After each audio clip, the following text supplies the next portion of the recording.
Welcome back, my dear friend. It is a true comfort to draw our chairs close to the hearth once again, just as the evening shadows grow long and the world outside begins to tuck itself in for the night. Tonight's fable came to me on a late autumn afternoon while I was cleaning out the far corner of my old woodshed. Tucked away beneath a heavy canvas, I found a few old forgotten pieces of silver birch bark that had spent the entire year there. When I lifted them into the light, they didn't feel dry or brittle. In fact, they felt remarkably cool and smooth, even though the afternoon sun was shining directly upon them. It made me think about the secret memories that the trees hold, how the natural world stores up different kinds of weather, with some branches loving the midnight cool, while others spend all summer drinking in the high gold of the sun. I began to picture a quiet little cottage at the very edge of the parish woods, where the fireplace itself had held on to the winter mist, and how a few simple pine cones, gathered on a blistering day in August, could bring the lost heat of summer back to a frozen hearth. So let us leave the busy rush of the day exactly where it belongs, step into the crisp evening air, and walk down the leaf-strewn lane to visit Lottie Fernbell. The evening arrived across the valley dales with a slow, breathtaking clarity, the sky shifting by imperceptible degrees from a soft twilight lavender into a deep, velvety indigo. A brilliant, vast canopy of stars was just beginning to blink into life over the frosted limestone ridges, casting a quiet, pale shimmer across the empty autumn meadows. Outside the windows of Rosehip Cottage, the air was perfectly still. It carried the crisp, clean scent of dry cedar wood, fallen beech leaves, and the sharp, mineral cold of the coming winter. Inside the kitchen, the great black cast-iron stove was maintaining its steady protective hum, its iron flanks radiating a deep, orange-scented warmth that smelled faintly of the dried citrus peels resting on the warming shelf. Berry and Caratina were preparing for a rare evening journey to the absolute outskirts of the parish woods. They were putting on their heavy tweed coats, buttoning the horn fasteners with slow, deliberate movements, and wrapping their thick, heather-purple wool scarves twice around their necks to keep the sharp air from nipping their throats. They had promised to deliver a small travel basket to their friend, Lottie Fernbell. Inside the wicker container, wrapped neatly in layers of clean white linen cloths, sat a shallow earthenware dish of baked pear slices. The fruit had been simmered slowly that afternoon until it was tender and translucent, drizzled generously with a rich, dark blackberry syrup that smelled of late August hedgerows. Beside the dish sat a small corked stoneware jar of thick plum jam, its deep purple surface dusted with a hint of ground cinnamon. "Mind your footing on the old north lane," Roscoe said from his deep, high-backed chair by the hearth. His low voice seemed to match the lazy rhythm of the fire. He didn't look up from his wood-carving, his thumb gently smoothing the grain of a small wooden spoon. "The hard frost is settling into the deep wagon ruts early tonight, and the earth will be slick beneath your boots. Tell Lottie we send our warmest regards, and don't tarry too long in the evening mists." Caratina lifted the travel basket by its smooth, hand-woven willow handle, testing its weight. Together the two bunnies stepped out into the night, closing the heavy oak door behind them with a soft, solid thunk that shut in the warmth of the cottage. The walk toward the perimeter of the woods was a deeply peaceful journey. The lane was completely silent, bordered by ancient dry stone walls, where every grey stone was now heavily outlined in a delicate, glittering coat of crystalline hoarfrost. Their thick winter boots made a satisfying crunch against the frozen gravel path, a sound that seemed to emphasize the profound stillness of the valley. The stars above grew brighter with every quarter mile they walked, shining like tiny lanterns through the bare, intricate branches of the sleeping wayside trees.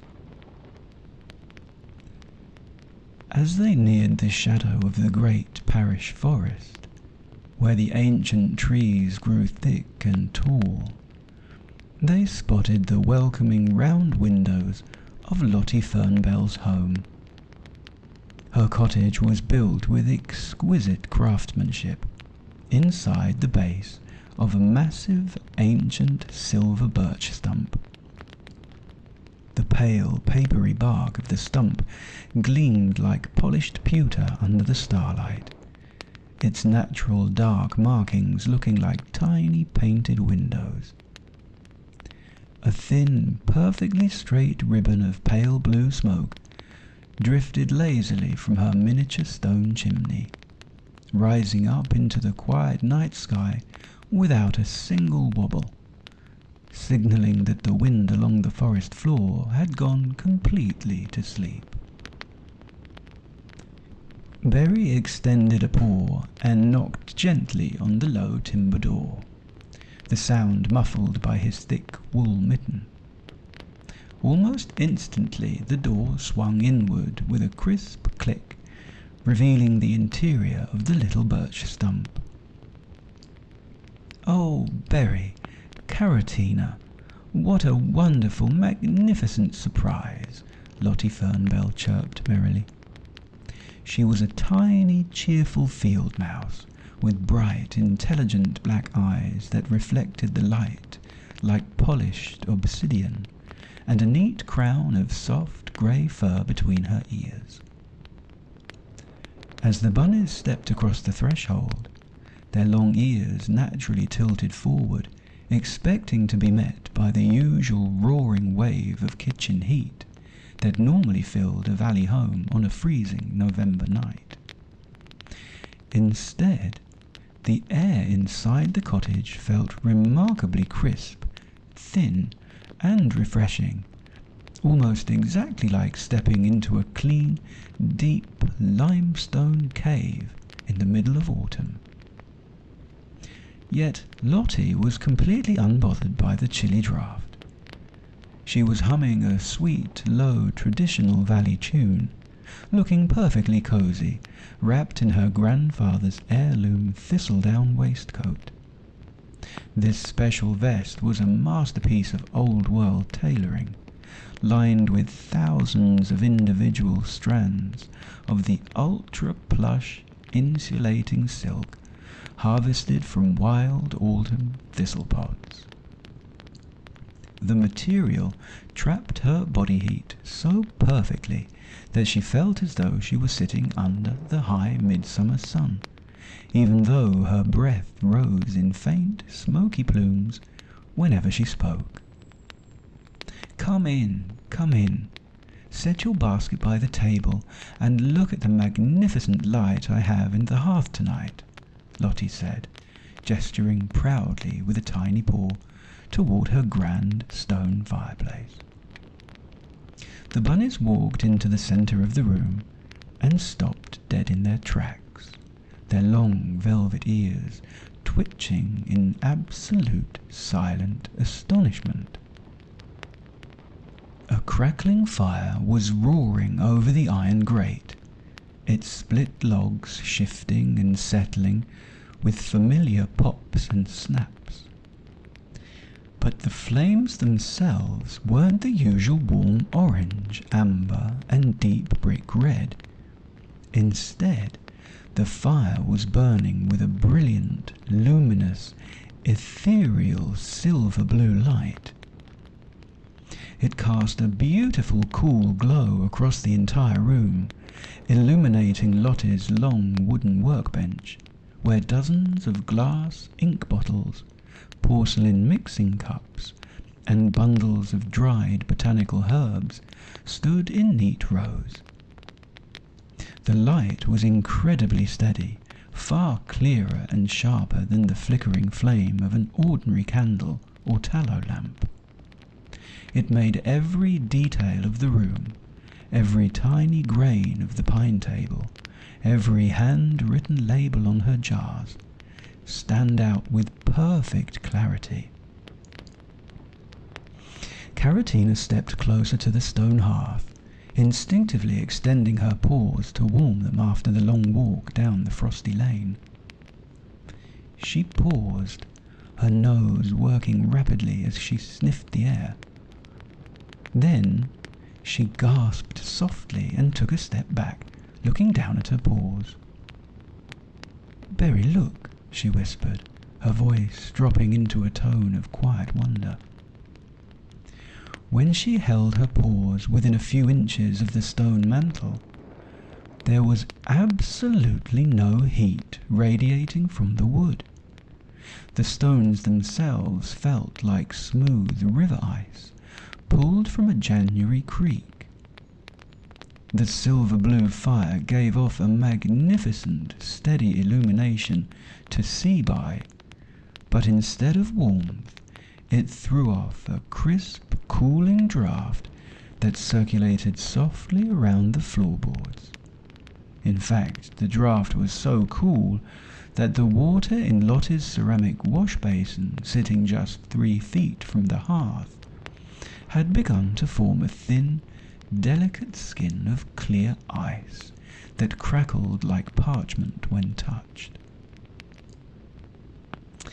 "It is the most fascinating botanical puzzle I have ever encountered," Lottie chuckled, tapping her chin with a tiny paw as she adjusted her spectacles.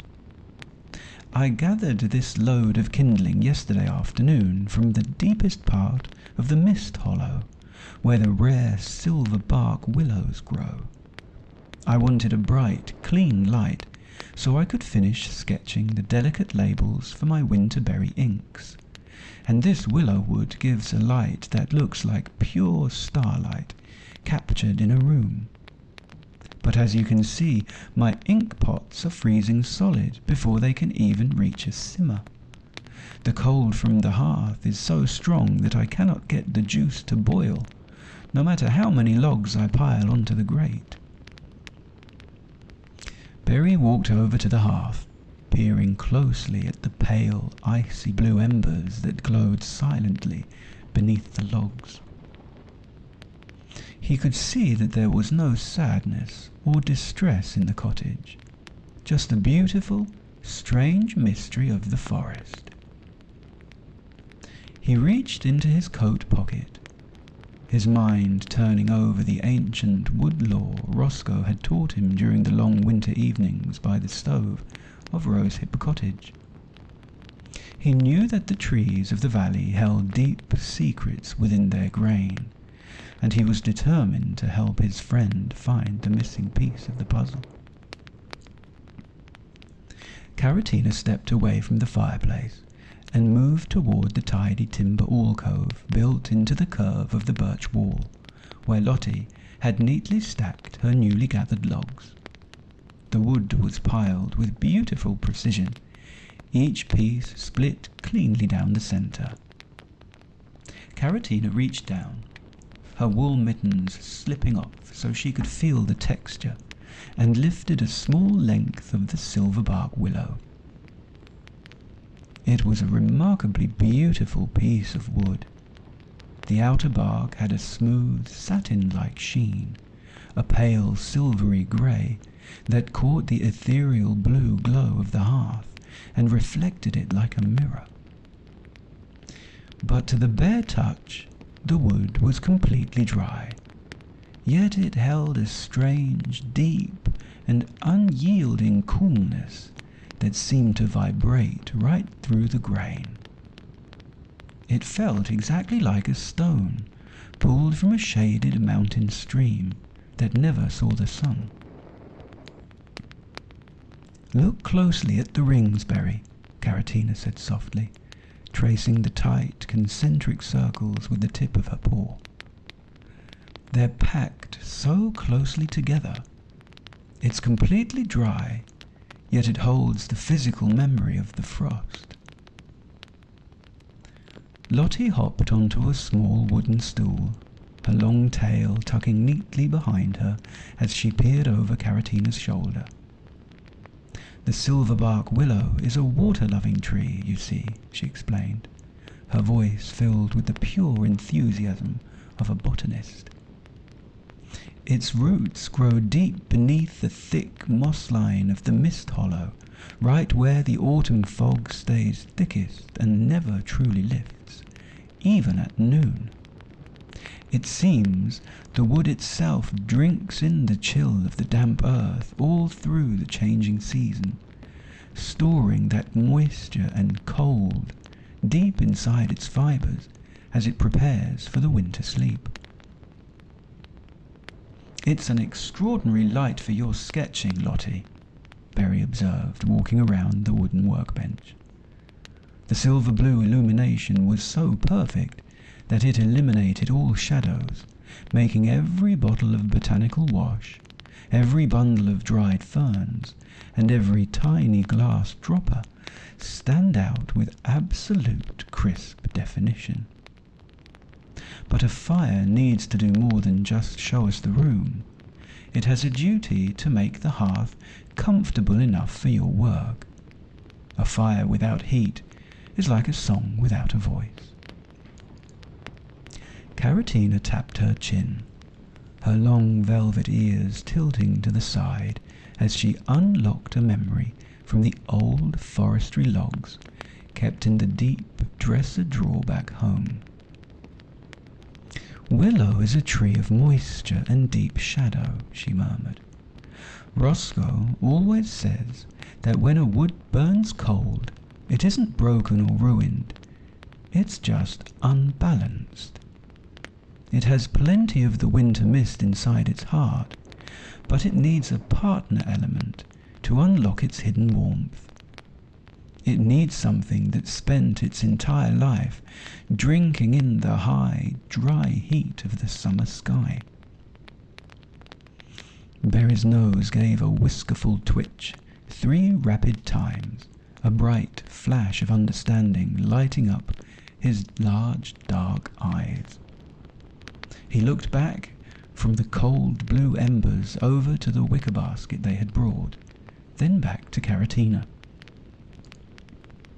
"The burlap sack," he said, clapping his paws together with a soft, muffled sound that broke the quiet chill of the room. "The large burlap sack on our front porch. Do you remember, Caratina, what we gathered during the second week of August, when the valley was so hot that the orchard grass turned to gold and the crickets sang from dawn until dusk?" Caratina's eyes widened as the memory rushed back. "The sun-baked pine cones." "Exactly," Berry smiled, his whiskers fluttering with joy as he pulled his heather-purple scarf back up around his neck to prepare for the cold lane. "They sat on the south-facing stone terrace for 3 solid months, baking in the intense midday heat until their scales opened up wide like little wooden roses. They are packed full of dry golden resin and pure concentrated summer sunshine. If anything in the parish can balance the coolness of this willow wood, it's those cones." "I'll be right back, Lottie," Berry called out cheerfully, lifting the empty travel basket by its willow handle. "Keep your thistledown coat wrapped tight around you. I'm going to fetch a basket of August."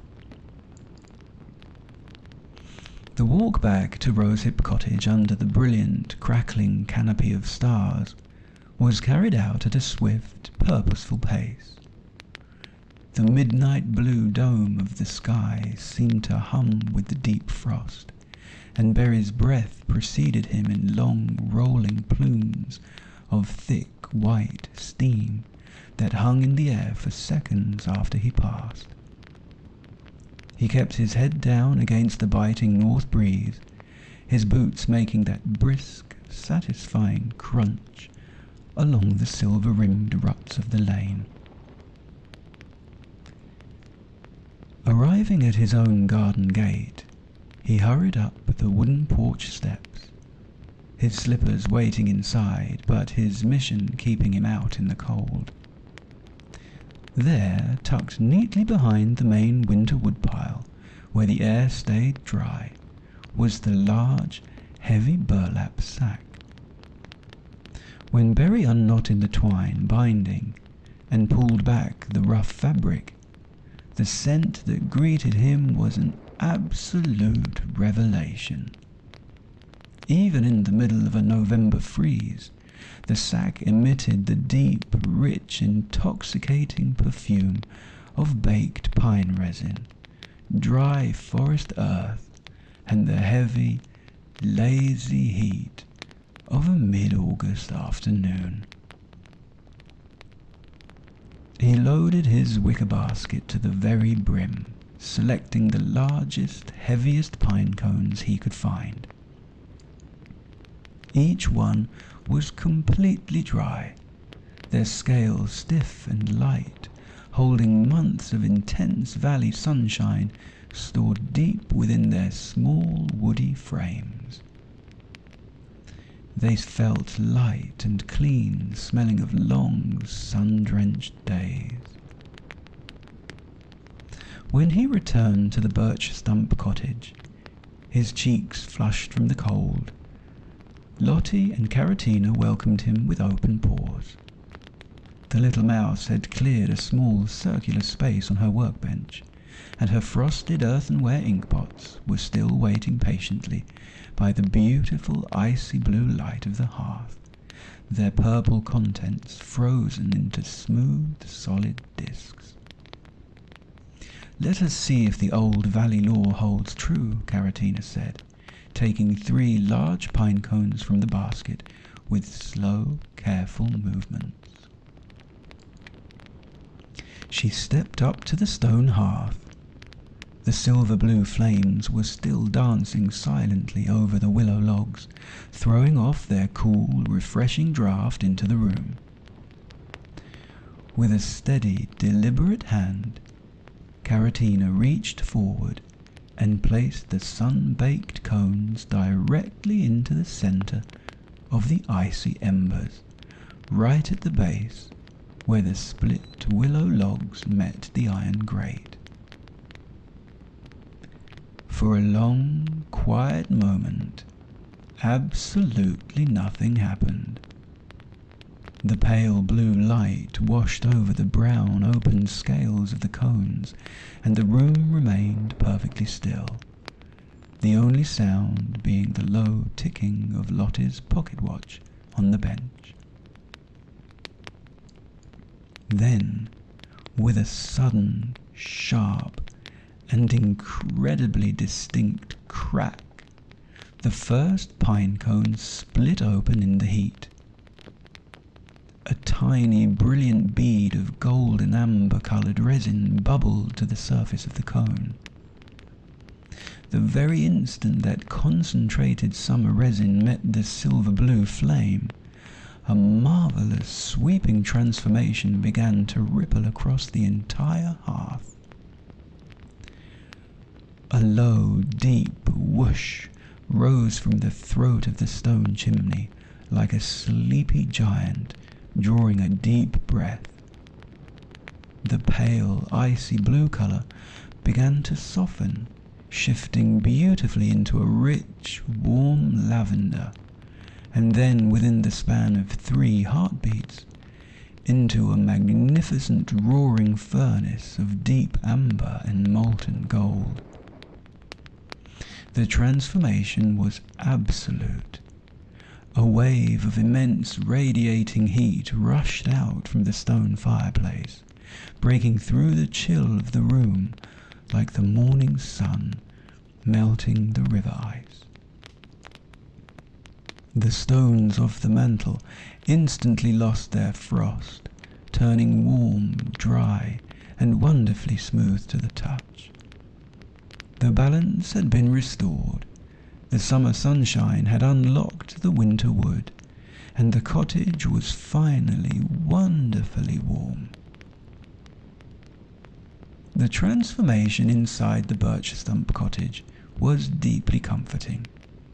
The stone hearth, which had felt like river ice only an hour before, was now radiating a steady wall of golden red heat that softened every corner of the small room, melting the last traces of frost from the window panes and sending a cozy amber glow dancing across the ceiling. Lottie Fernbell let out a long, contented sigh, her shoulders dropping into a posture of complete relaxation.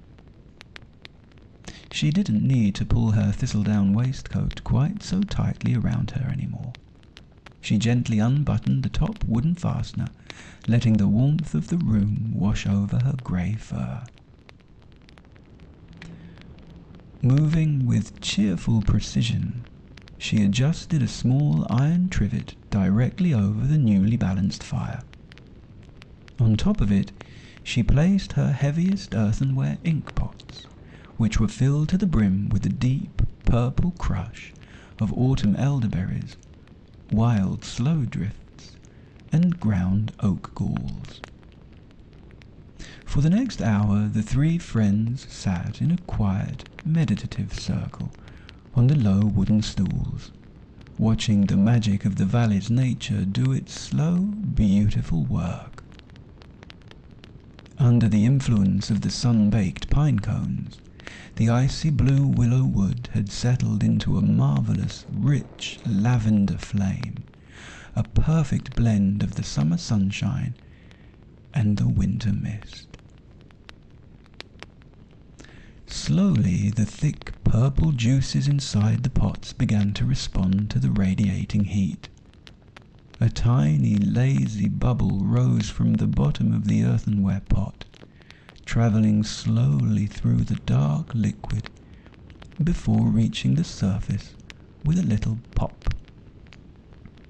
Then another, several seconds later.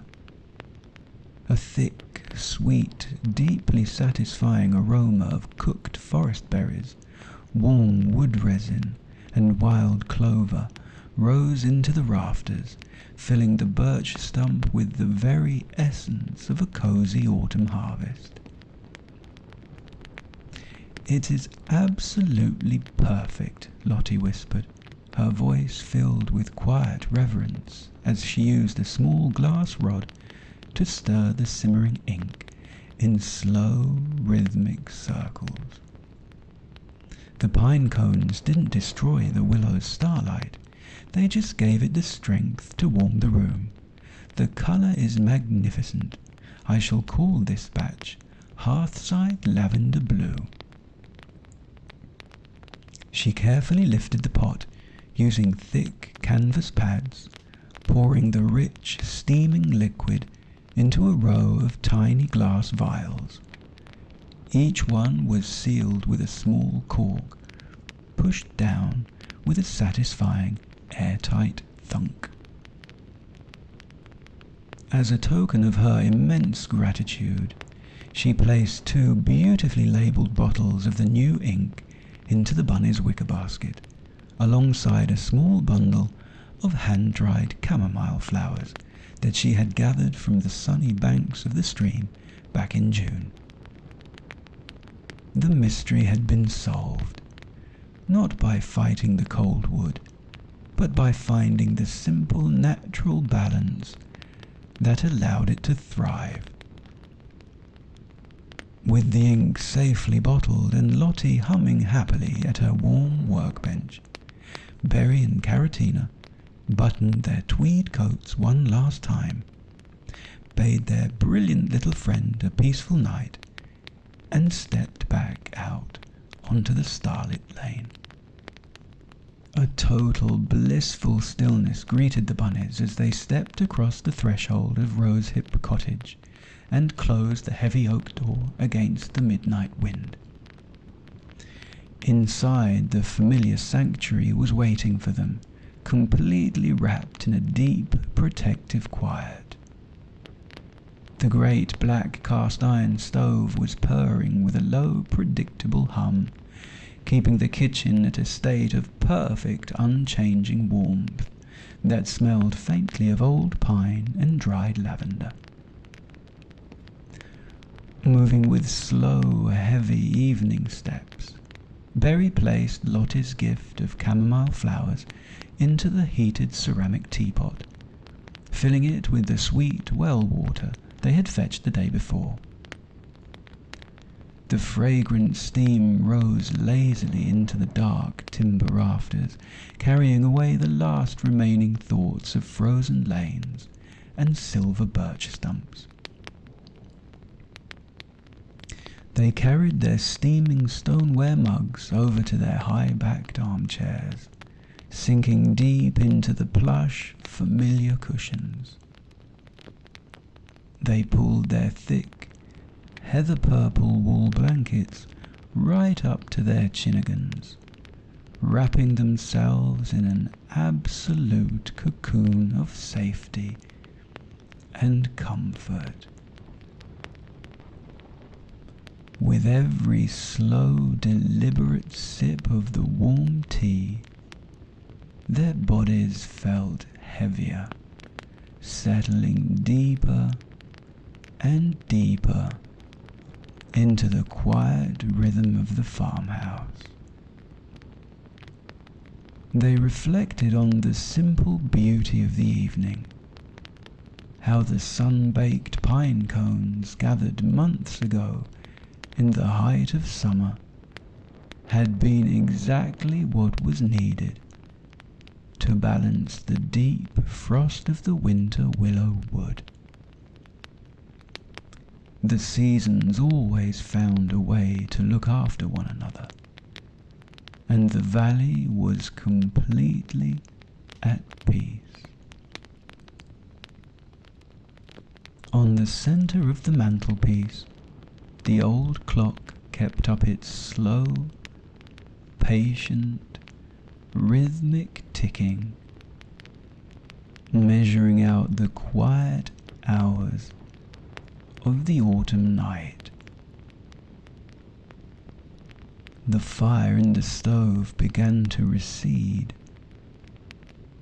settling into a lazy, deep crimson ember that cast soft, undulating shadows across the pine floor. With the soft, steady breathing of Caratina, Millie Moonbeam, and Roscoe filling the room, Berry let his eyelids grow heavy, letting go of the woods, the ink pots, and the stars.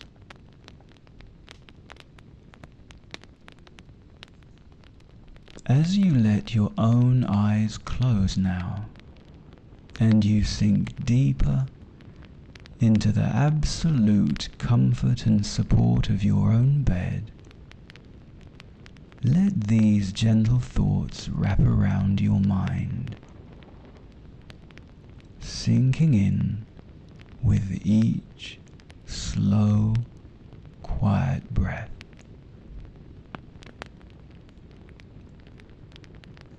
My day is beautifully complete, and there is nothing left to do.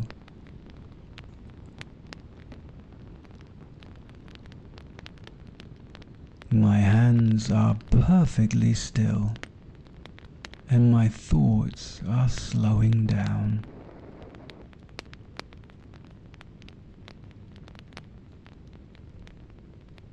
I am surrounded by warmth, safety, and deep, quiet comfort.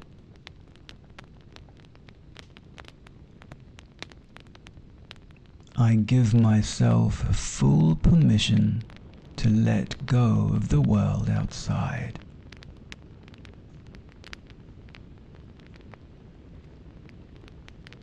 I am perfectly protected, and everything is taken care of.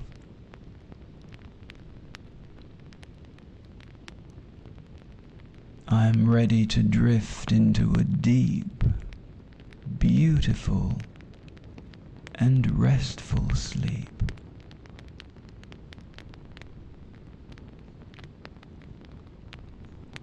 Let the slow, lazy pulse of the night carry you deeper and deeper into the quiet dark.